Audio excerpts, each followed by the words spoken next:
Agora vai ser tratado da parte de Lei de Wagner no seguinte site, blog do do Paulo Sandroni, Lei de Wagner, do ano de 2009. Bora lá. Lei de Wagner, forma de participação da despesa pública na renda nacional, elaborada pelo economista alemão no final do século XIX.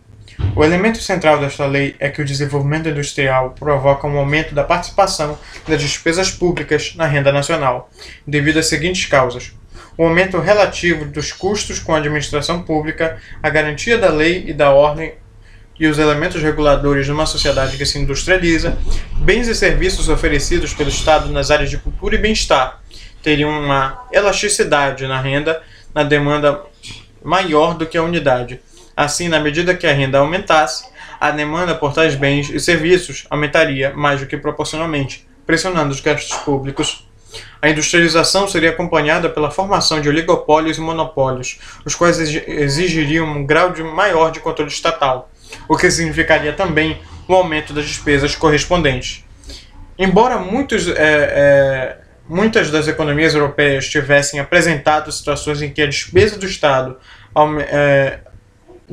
aumentaram mais do que proporcionalmente à renda, não necessariamente pelas razões apresentadas pelo Wagner, na medida em que estas conclusões não se baseiam em uma teoria sobre comportamento humano ou na ação dos governos, o que se apresenta como lei não passa de uma série de constatações que podem ou não se repetir em economias que atravessem intensos processos de industrialização. Muitos dizem que a Lei de Wagner não é exatamente uma lei, mas de fato uma constatação lógica da realidade econômica. Ou seja, você pode constatar que quando você tem um processo industrial cada vez maior, você vai ter também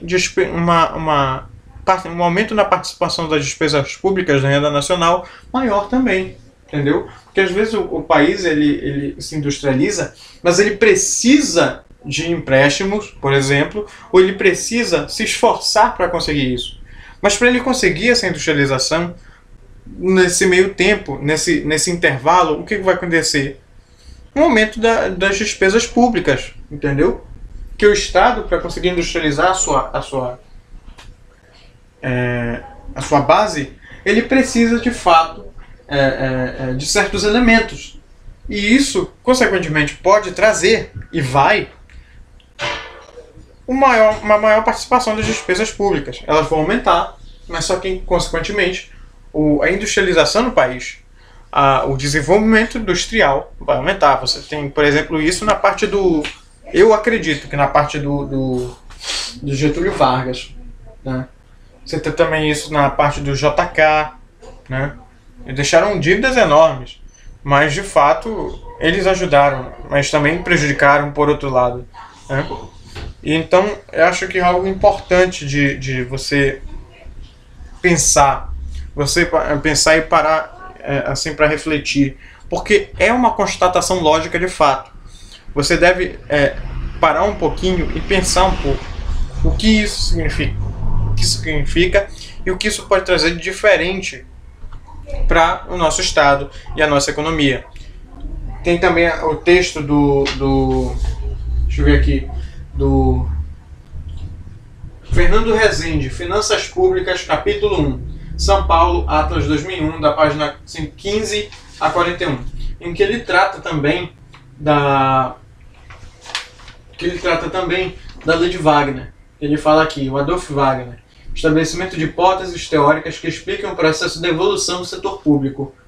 Em ambos os casos, enfatiza-se o problema da identificação dos determinantes da expansão de gastos do governo, baseado na análise empírica de dados disponíveis. Processo esse que vem se expandindo substancialmente com base em estudos econométricos. O estudo do crescimento das despesas públicas é sintetizado na Lei de Wagner, que estabelece a seguinte proposição, escute só. À medida que cresce o nível de renda em países industrializados, o setor público cresce sempre a taxas mais elevadas, de tal forma que a participação relativa do governo na economia cresce com o próprio ritmo de crescimento econômico do país. Entendeu? Então, embora a Lei de Wagner não tenha sido estabelecida com base em verificações empíricas de preferências individuais por bens públicos durante o processo de crescimento, Sua argumentação aproxima-se de tentativas recentes de explicar o comportamento da evolução das despesas públicas baseadas nos estudos econométricos da demanda dos diferentes componentes da atividade exercida pelo governo. É isso. É isso que eu posso contribuir. Sei que não é muito, mas você, mais uma vez eu digo, faça a sua própria pesquisa.